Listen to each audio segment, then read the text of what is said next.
walk viewers, greetings from downtown Austin, which I think this is my first downtown Austin walk, and we are coming to you live from South by Southwest, so also my first South by Southwest walk. Cool. So Suaad, thank you for joining me. So I am here with Suaad Sait, who is a growth partner at Great Hill Partners, which is Boston-based.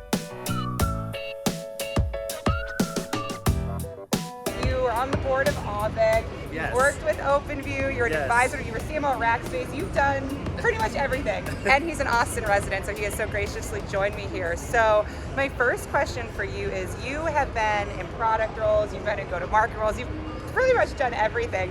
What overlapping skills are there that makes for a successful leader in either of those?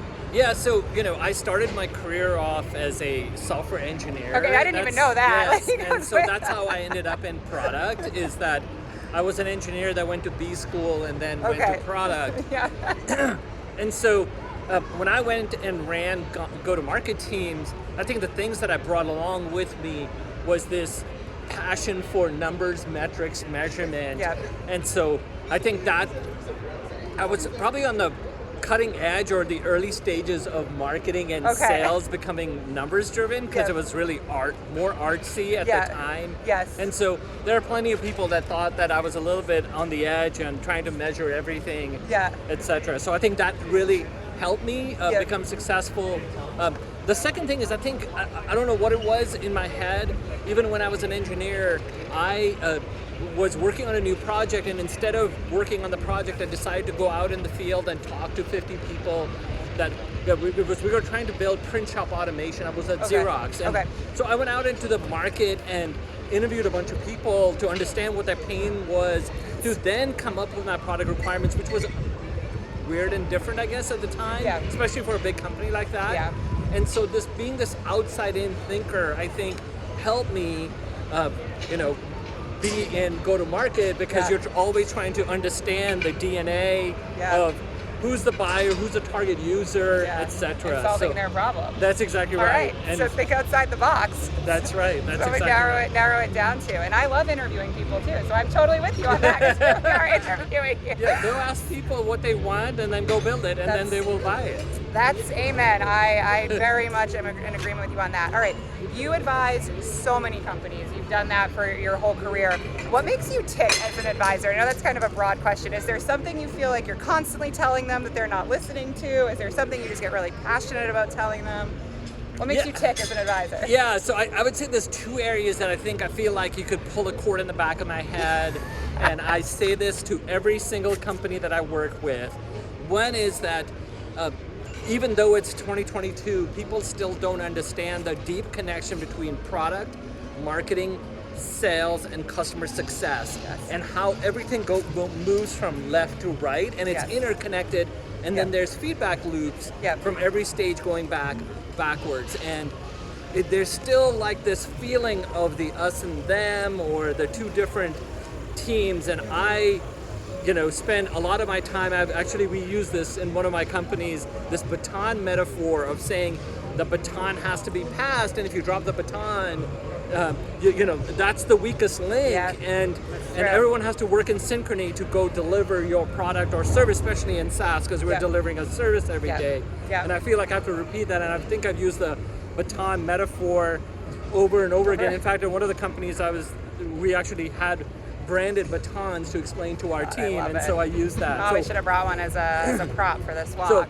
So that's one, and then the second one is, I feel like, especially with my technical founders or product-oriented founders, I feel like I spend a lot of time talking about the human side of building teams and growing people from within a lot as well. I think, I don't know how I have it in my DNA, because my father was a hard-charging, working 6 to 7 days a week kind of person, 12 hours a day. Maybe it's the compassion of my mother that is in me.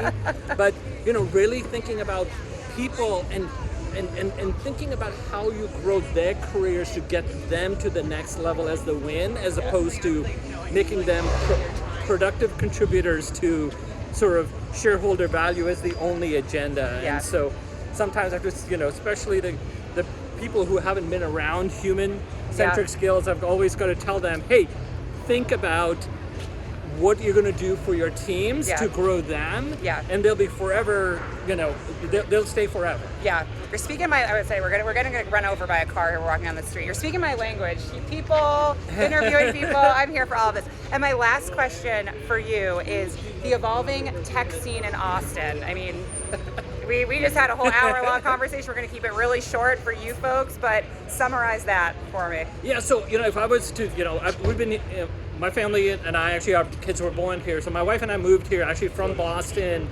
in the late 90s, and I came here to chase a startup. And, I was probably foolish at the time because the tech scene here was in its infancy. In fact, I would say it was a barbell market.